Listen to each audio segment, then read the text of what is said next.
రోజు నవంబర్ 18 మంగళవారం అయింది. ఆ రోజు మాస శివరాత్రి కూడా అయింది.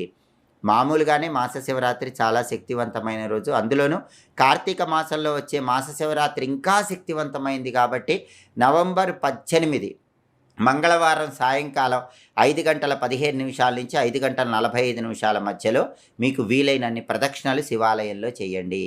ఆ సమయంలో శివాలయ ప్రాంగణంలో కొబ్బరి నూనెతో దీపాన్ని వెలిగించండి. కుటుంబంలో సమస్యలనేవి ఉండవు. అలాగే కార్తీక మాస శివరాత్రి కృష్ణ అంగారక చతుర్దశితో కలిసి వచ్చింది. అది ఇంకొక ప్రత్యేకత.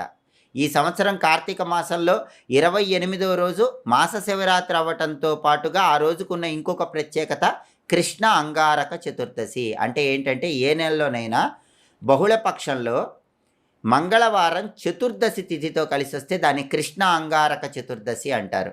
ఈ కృష్ణ అంగారక చతుర్దశి సూర్యోగ్రహణంతో సమానమైన శక్తి కలిగి ఉంటుంది.